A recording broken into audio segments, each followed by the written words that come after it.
Alright guys, this is Toby coming back to you here. Hey, well today's tip is about do I need to have somebody out there to do that?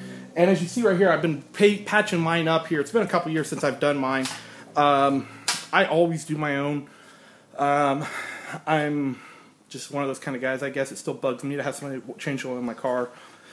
But a lot of people in Locust Curve, a lot of people I know, hire people to do it. It's going to cost about $60, $75 to have somebody do it. I can do it myself for probably, if I do it the cheapest possible way, it's going to cost me about $40. If I do it with the high quality stuff, it's going to cost me about $60, but I can usually get 2 years. If we have a mild winter, I can get 3 to 4, depending on the winters. I don't think I've done mine in 3, I don't think I've done mine in 4 years actually, and you can tell it's showing. And that's why you can see here I've done some patchwork. What I did here was patch. You never want to stop in the middle of a job. If you were doing it, I would not have stopped until I was done. That's going to lead to discoloration, just like if you were painting. What you'll notice here, if you look over my shoulder, basically the goal of this is it's going to come out, it's going to be just like a, it's kind of like a liquid-based paint, or oil-based paint, excuse me. And the goal is to make it as smooth as possible. Basically, you want to make it just really thin. I use squeegees.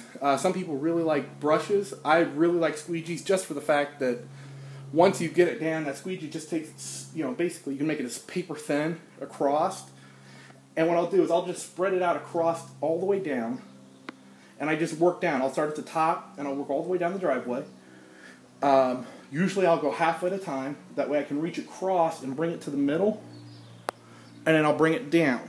Okay, so as you do this, what's going to happen is you're going to end up with a little pile here, down in the middle here. So you're going to have a pile, and you're going to have a pile. So you always want to have a spot where at the end here where you can spread it out.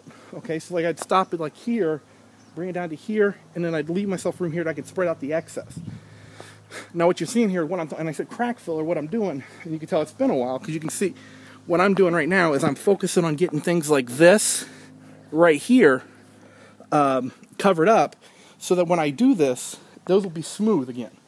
And that's how you protect your drywall or your blacktop so that in the future you don't have to do it again.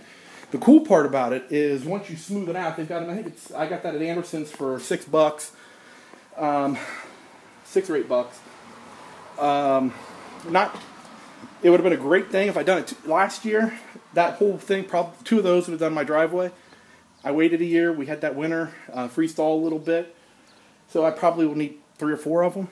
I'm doing it not necessarily, normally you would just fill the cracks in with it and let it settle in, and then let that sit 2 days, and then 2 days later you can come back and you can go over top of it with your normal stuff. Unfortunately, because I waited this long, I'm kind of using this as my base coat and just kind of letting it fill in all the cracks, but then I'm kind of using it in between because I have cracks, so many cracks, that rather than just trying to fill in, I'm doing this route. All this stuff is water soluble, so you've got to be careful about rain. Obviously this year with the drought, it's not as big a deal. I think I picked this squeegee up for, I don't know, next to nothing a couple years ago over at Ace Hardware up here in Delaware. And I've been using it forever, I think 8 years ago actually. And you just take it over to your hose, turn it on, wash it off. That's what I'm going to be doing next, washing my feet off. Always do it bare feet, because what will happen is if you have shoes on, it'll catch in that rubber, and once it starts to dry, the rubber will leave really deep marks in there, kind of like your tires. So do it in dry feet or bare feet, that way your feet don't leave that mark.